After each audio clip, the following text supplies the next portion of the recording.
Hi there, Sagittarius. Welcome to your March 2021 General Tarot Update. It's Raina here.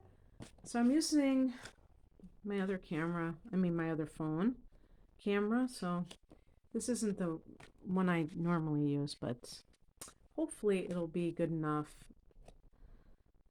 for what we are going to do here.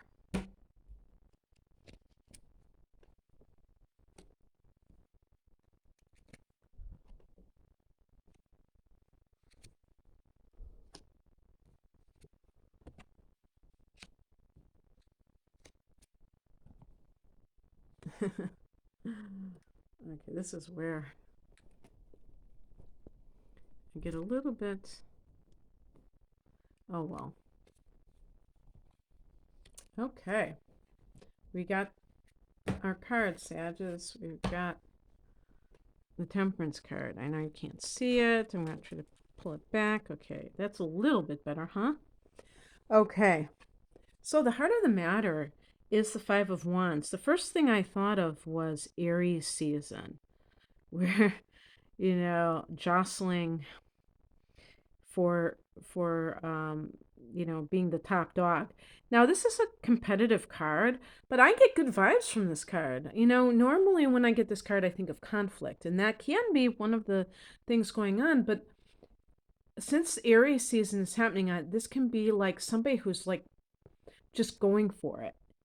Even like if you have some kind of a thing going on where you do have to compete and you're typically not that kind of person, that you're going to get in the spirit of just doing your best and trying to show what you have. And, when I look at the past position here, the Moon card, a couple things come up for me. First of all, I think of creative things that you can do that you show other people and that you're confident about. Those of us that are Sagittarians are connected to the wands. I mean, that's fire energy. And one of the aspects of fire is supposed to be confidence and creative self-expression. And yet, I don't know about you, but certainly in the past for me, it wasn't always the case where I was able to just kind of like show what I had. In my case, I have the moon in Virgo, and Virgo forms a square with the sun. The moon in Virgo forms a square with the sun. So it's like that creativity kind of meets this blockage when it comes to like maybe being too critical about oneself and so on and so forth. For you, it may be an opposition. Maybe you feel like, maybe you have the moon in Gemini or some other thing in your chart that makes you more inhibited, that makes you more critical of your abilities. And especially if you had that being done to you by an adult, for instance, growing up, and you're always scrutinized, that just creates self-consciousness. So this is about just going for it, and, getting into the fray, going for it. And even like romantically, if you are interested in someone, you're not like holding back and like, oh, I don't know if I can do this, or this person will never give me the time of day. It's just like, hey, I'm going to do this.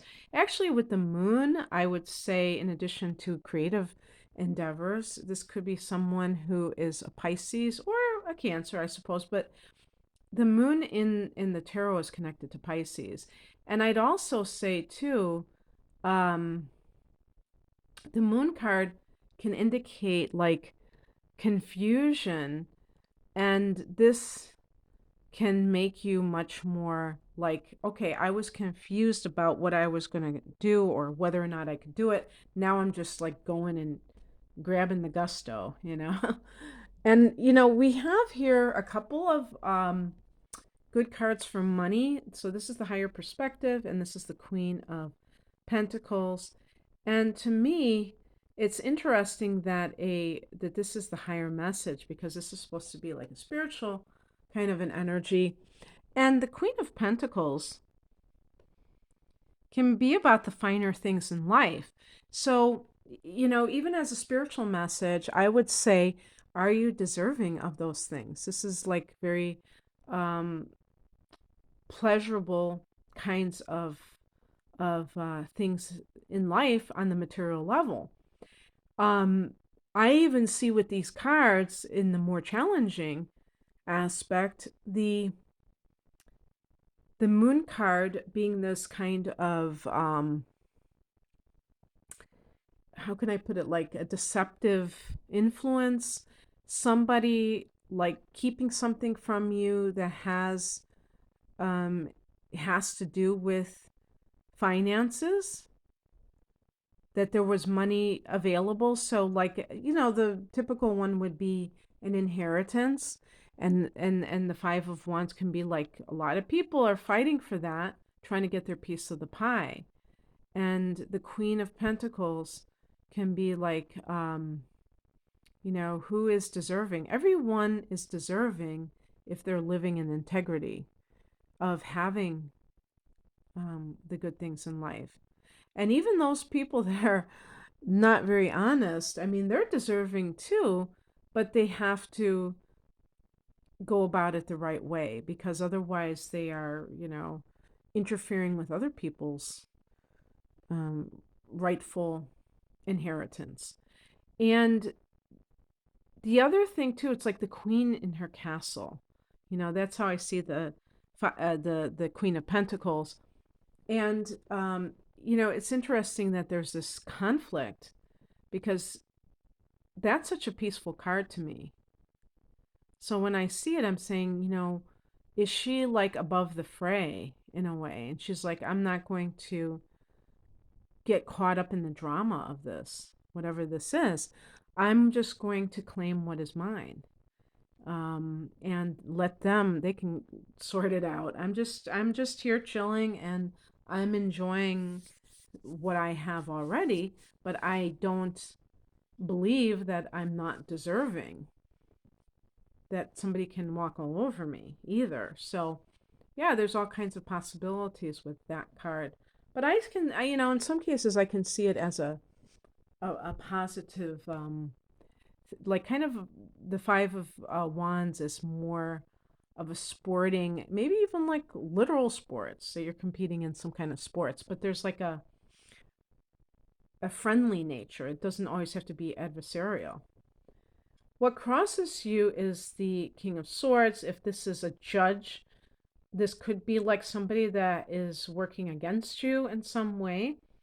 If this is an ex or a soon to be ex, this person may be, activating a smear campaign against you.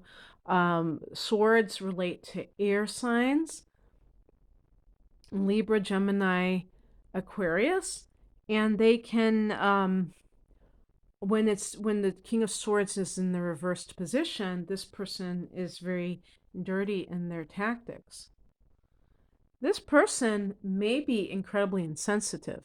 So there could be cruelty coming from this person, and they try to get inside your head. So this is like a narcissistic personality.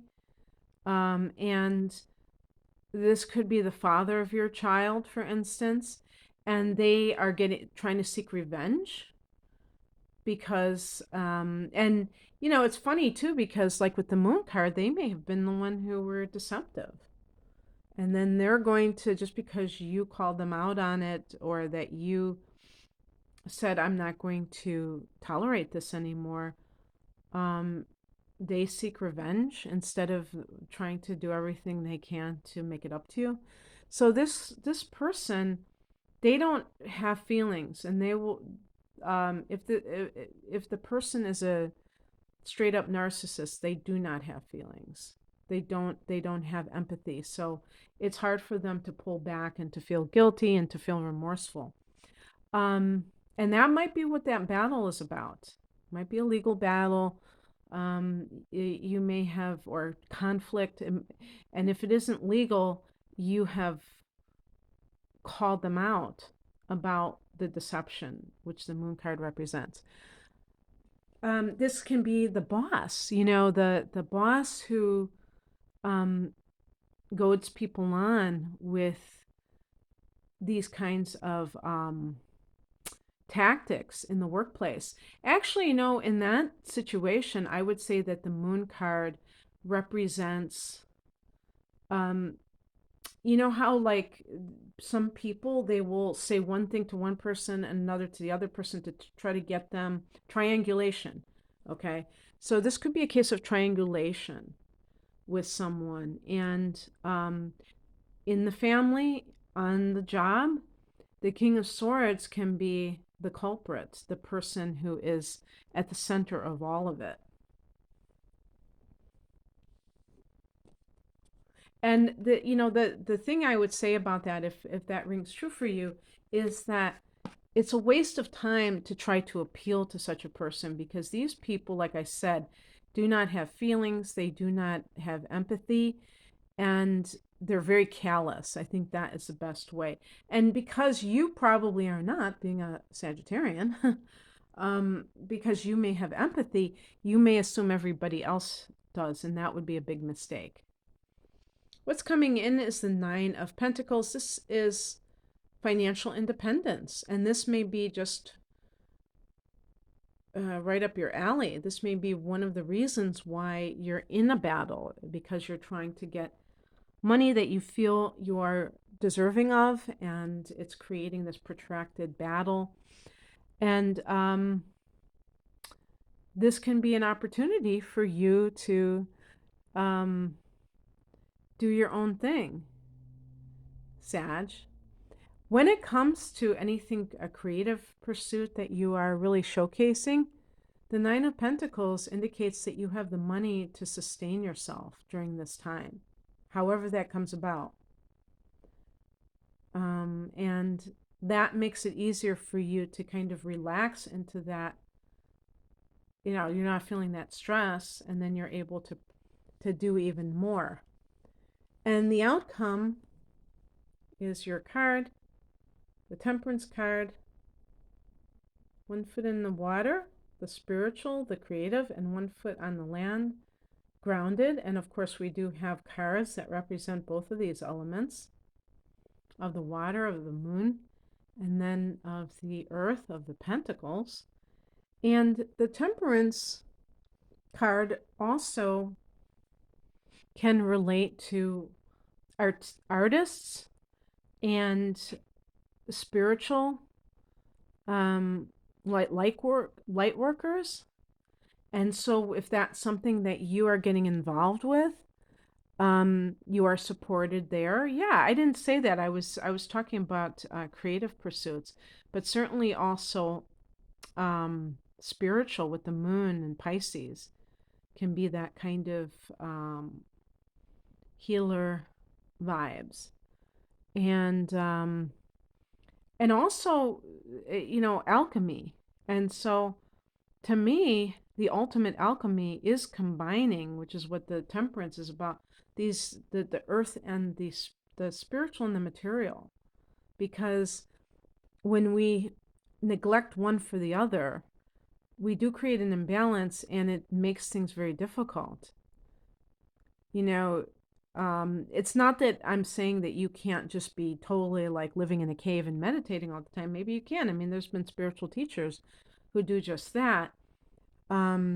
Or people who are just living a material life. I mean, you can literally do it, but I feel like when you take the best that both have to offer, it's sustainable. It's something that you can do for the rest of your life. It's not so extreme. This is about balance. And so this may be a month where you really explore that. And it's interesting too, because, Pisces is a big part of that. And we have the moon in the past position, so that you could say that's the beginning of the month. And then we have the fire of Aries, as we go into April. And I think of that saying, March coming in like a lamb, a lion, or was it lamb going out like a lion? I wonder if that's going to happen in a way. But anyway, Sag, I hope that you enjoyed this. If you would like a personal reading, I'm primarily an astrologer, and I've actually just done your March astrology forecast, so it's on my channel. And you can see what is happening astrologically in March. But if you would like any type of reading, click on the link below and you'll see what kind of readings I offer. Thanks for listening. Take care. Bye.